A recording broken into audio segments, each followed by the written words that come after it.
Welcome to Learning Theories Part 3, Constructivism and Learning. In the earlier videos, we have studied the phenomena of learning as given by behaviorist thinkers and the cognitive thinkers. We learned that according to behaviorism, learning is a change in behavior affected as a result of association between stimulus and response.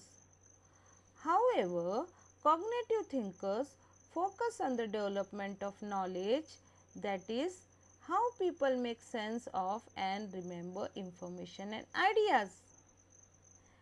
In this video, we will try to understand what is learning according to constructivism.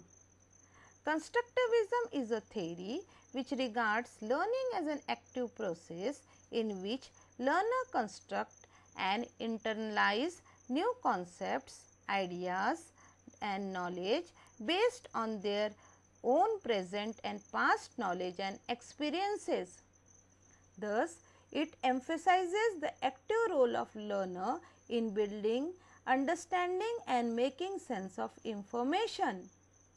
Thus, constructivism can be defined as a simple approach to learning in which learners are provided the opportunity to construct their own sense of what is being learned by building internal connections or relationship among the ideas and fact being taught.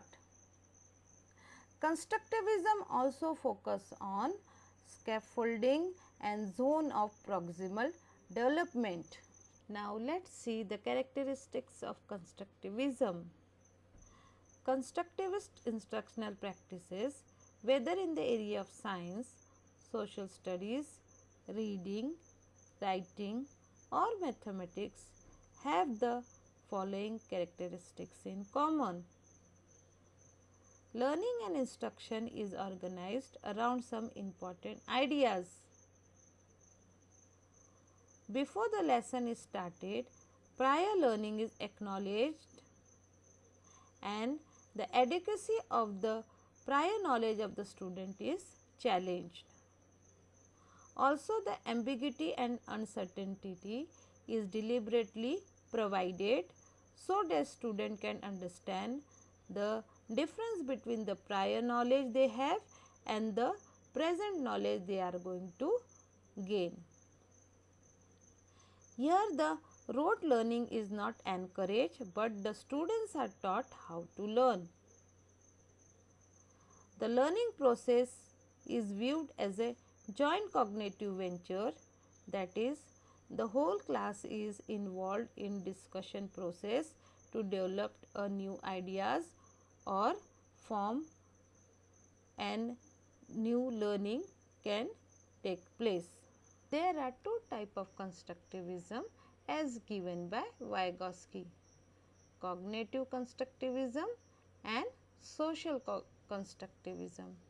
Let us now see cognitive constructivism. Cognitive constructivism was given by Piaget.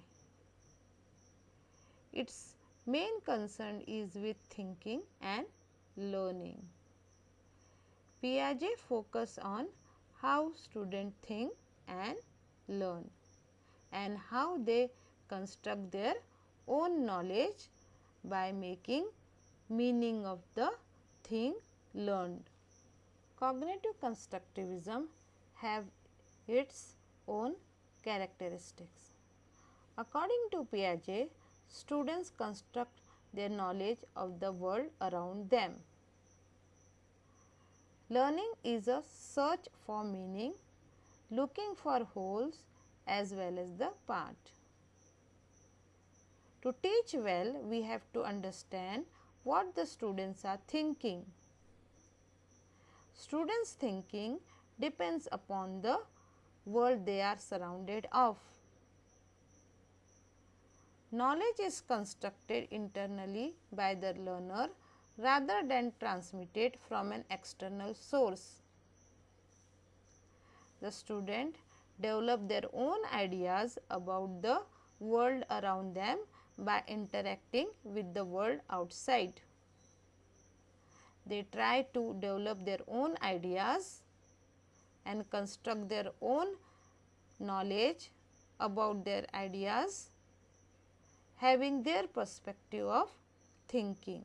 Learner continuously organize, again reorganize, structure and restructure his or her new experiences depending upon the motivation you are providing and also its capability to explore and experiment with the new experience.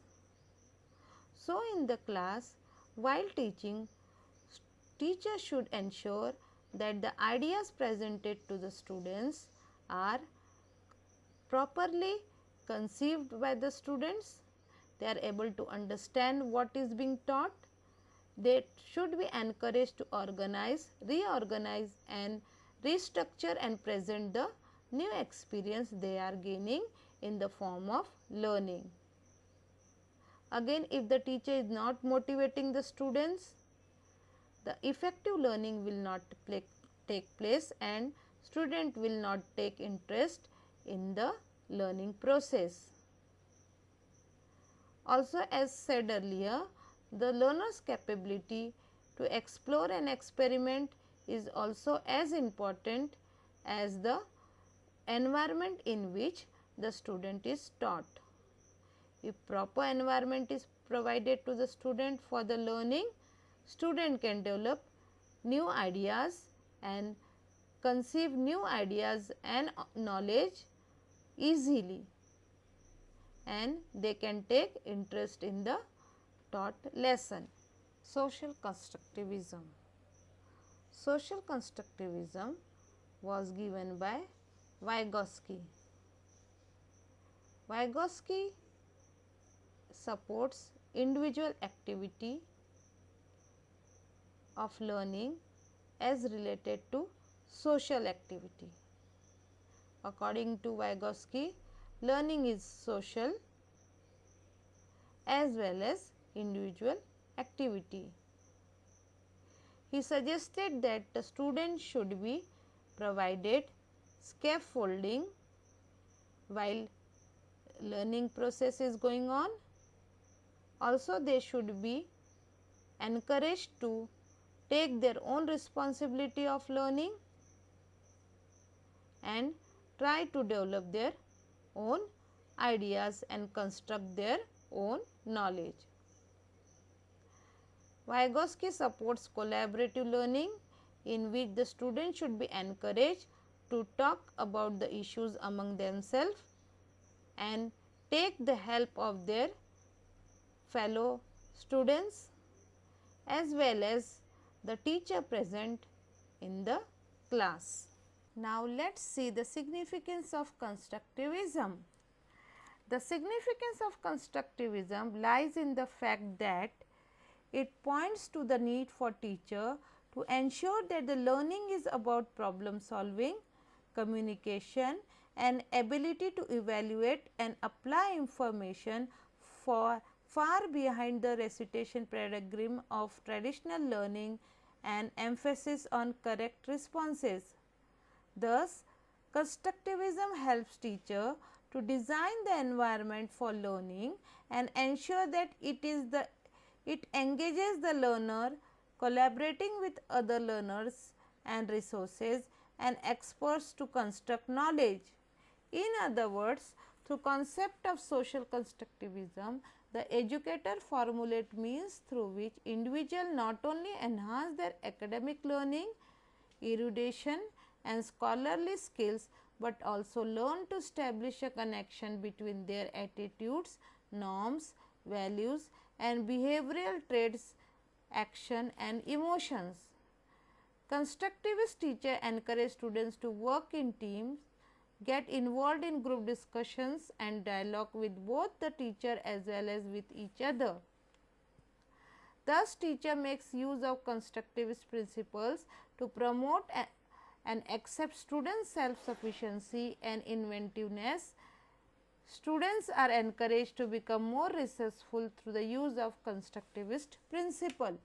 Now, let us do MCQ on this topic. Question number 1.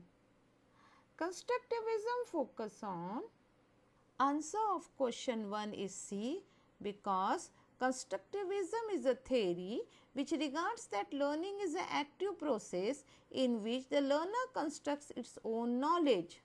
Question number 2. Who regards scaffolding as a necessary part of building knowledge by the student in the class? Answer of question 2 is A, because it was Vygotsky who first suggested the concept of scaffolding by the teacher to students in the class to help them construct their own knowledge. Question number 3.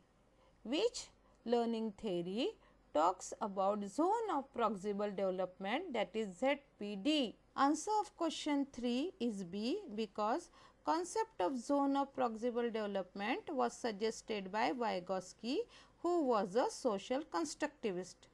Thus, here we complete our discussion on constructivism. Hope you all must have understood all the three learning theories, that is behaviorism that talks about learning as a stimulus response change, cognitive theory that talks about learning as a holistic perspective, and constructivism that talks of learning as construction of knowledge by the learner. So, here we finish learning theories. Keep on learning. Thank you.